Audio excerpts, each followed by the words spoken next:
Hey guys, this is Addie Mulholland, and I have the presentation on the French comedic playwright Moliere.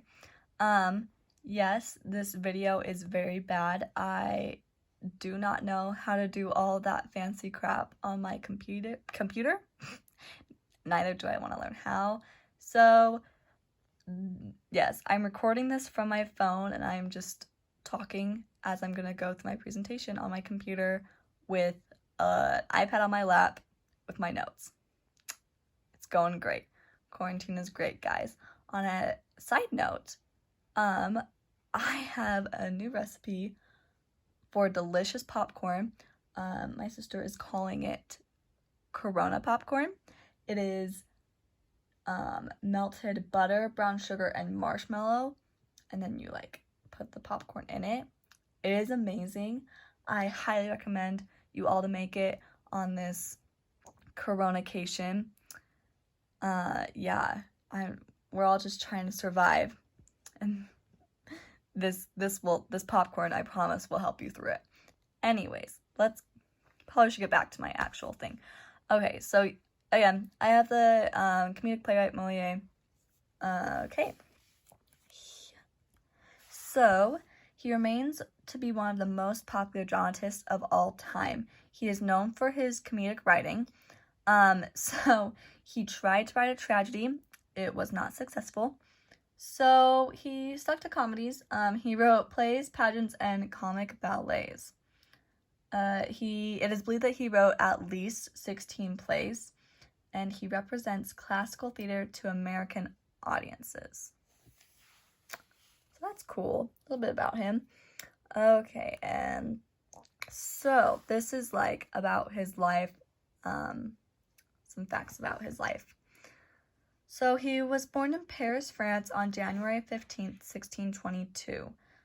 So his given name is actually Jean-Baptiste Poquelin. Sorry, I cannot pronounce French names, so I apologize. These are all going to be really bad, really butchered. I apologize. So he later changed his name to Moliere when he became an actor. And it is believed he did this because theater was still not seen as a noble occupation.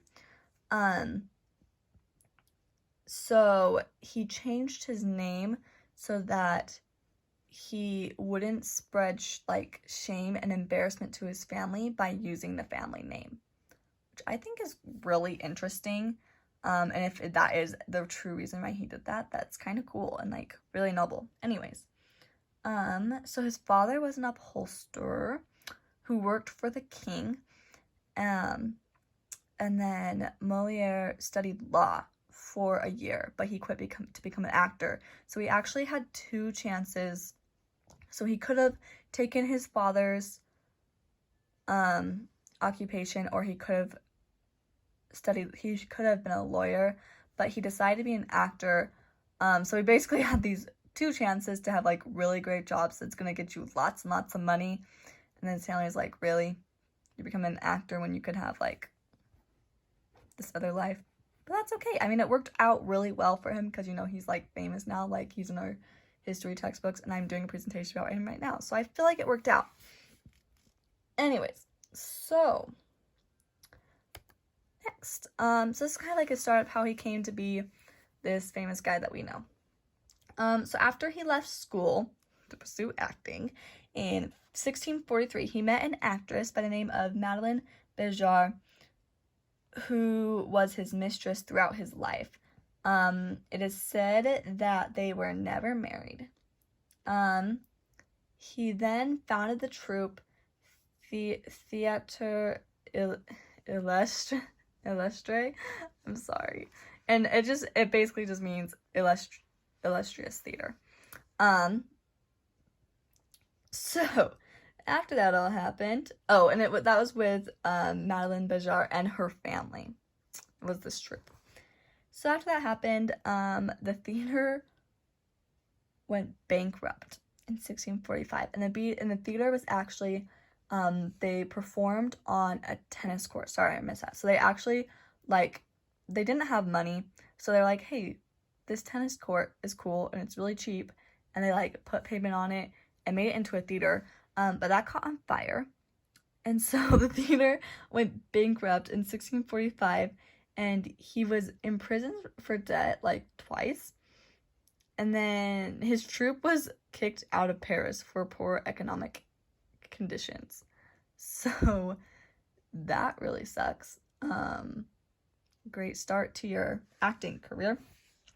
Anyways, during this time he just took the time to start writing his plays and start really studying acting and the new comedy that his theory of comedy that he was like basically inventing. He mentored the troupe a lot. They found some new people to join, and he really took this time to like come back with a bang kind of thing. So in 1658, an influential patron secured a royal audience with King Louis XIV. He was impressed. He was very impressed by this performance, and he allowed them to share a theater in Paris with an Italian commedia troupe. And it said that it didn't work out that well sharing it because they were not only fighting over space but also funds, and so there was a lot of fighting. But in 1665, the king made Moliere's troupe, he called them the King's Men, which I feel like that's a really prestigious like award from the king to be named that. Like, that's really cool. So yeah.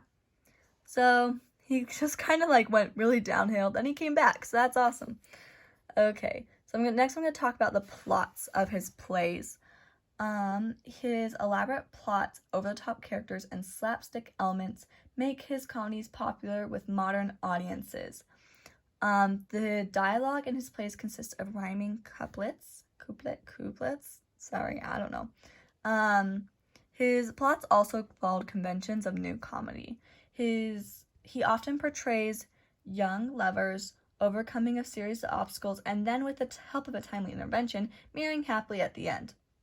Like, honestly, a lot of plays. He was really influenced by Commedia dell'arte. The characters in his plays resemble stock characters of Commedia dell'arte. And there's an example of this that I'll talk about in a second, about his play The Miser. The misers, misanthropes, and hypochondriacs in his plays are still recognizable in the 21st century today. So that's really cool. Okay, next I'm going to talk about his theory of comedy. So he succeeded in inventing a new style of comedy that was based on double vision. So this was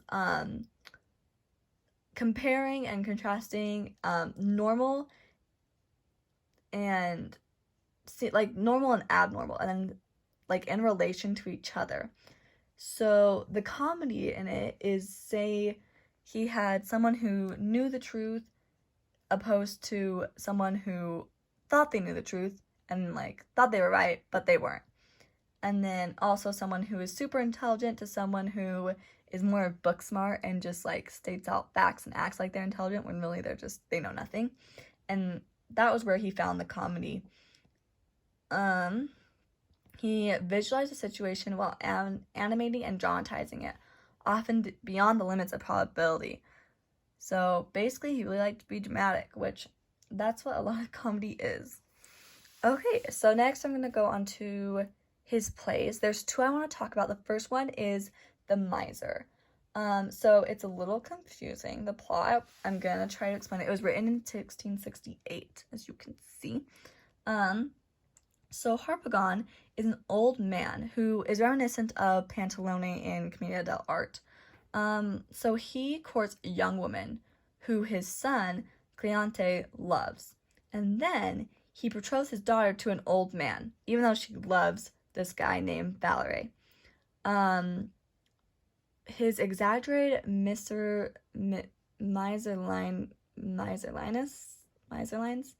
is the basic obstacle to his children's happiness.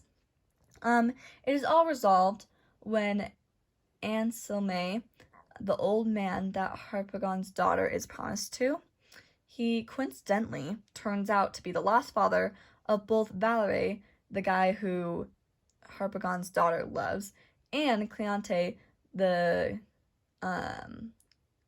girl who Harpagon's son loves. So Anselme is their father. Interesting. So Anselme allows his rediscovered son and daughter to marry Harpagon's children so that everyone can live happily ever after. So there's no more like old people marrying young people. So yeah. And then the second play is called Tartuffe. So this play was actually banned because it was a cause of enormous controversy. It was first read to King Louis XIV, who really liked it, but it provoked an uproar because of its subject matter with like religious leaders. And this is also kind of confusing, but I am going to turn to our trusty friend, Crash Course, to go over the plot of this play for us. Hopefully this video won't be too insanely awful. Let's see. Sorry, this is gonna take a second. I can't remember what time it started at. So we're gonna watch this fun. Okay, right there. Oh, perfect. In comedy, unless your portraits can be seen to be living types, he said. One of Moliere's best loved and most scandalous plays is the 1664 comedy Tartuffe, or L'Imposture. Hold up that mirror, thought Bubble. We meet Orgon, a bourgeois dad who has recently fallen under the sway of Tartuffe, a holy man. And actually, Tartuffe isn't a holy man. He's a con man. And everyone in Orgon's family realizes this, but Orgon and his mother. Orgon believes Tartuffe and decides to give him his daughter Marianne. And Marianne is not psyched. Tartuffe also convinces Orgon to disinherit and banish his son, Damis. Orgon's family tries to get him to see through Tartuffe, but they're unsuccessful. Elmire, Orgon's clever wife, convinces Orgon to hide under the table while Tartuffe tries to seduce her. Finally, Orgon realizes Tartuffe is a fraud, but Tartuffe gets hold of some incriminating letters and has Orgon kicked out of his own house and accused of treason. It seems like it's all going to end badly, but somehow Louis XIV hears about Tartuffe's duplicity and arranges to have him arrested. Rex ex machina. Orgon gets his stuff back, the family is reunited, and his daughter gets to marry someone she likes. Guess how much the Catholic Church liked Tartuffe? Not at all. A lot of religious leaders thought Moliere's attacks were about them specifically.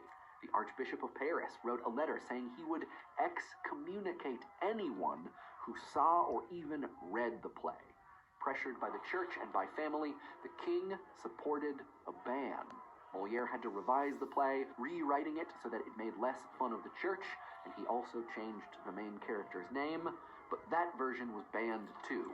He wrote a third version in 1669, and that's the one we have today. Thank you, Thought Bubble. In 1667, Okay. So I actually have the video in my sources because it's a really good video about Moliere. The whole thing, I have the time so you can watch that. Anyways, so that's his plays. I think the Tartuffe is really interesting. I just found it interesting, but he can explain it way better than I could. So, and then the last thing I'm going to talk about is how he died. So he died in 1673. So he was suffering from a lung ailment. I can't remember what it was. I know it says it in the YouTube video. In the Crash Course. We love Crash Course. Anyway, so he was actually performing as the lead in his play The Imaginary Invalid. And he collapsed during the performance because of this illness. And then he died. Like they took him home and he died a few hours later. So then, at the time, France had laws preventing actors from receiving Christian burial. They still saw it as unholy. I feel like that's harsh, but yeah, basically. So his funeral was like held at night in secret, and so he was like buried, And then King Louis was like, no, that's not right. So they buried him again. And then he was like dug up and put in a museum. And then they buried him again. And so you can like go visit his gravesite, and he actually has like a gravestone and everything. So yeah. Anyways. So so this is the video. It's just, I realize now that you like won't have a link. I'll include it when I submit this. But if you look up Moliere Crash Course and then start at 5:20, again, it's really great. It's a really great video. I just don't want to show the whole thing. And yeah, and then there are my sources. Okay, so thanks for listening to my really ghetto video. I really hope this works out because I don't want to do this again. Awesome. There is the French comedic playwright Moliere. Thanks, guys. Good luck with the rest of the semester.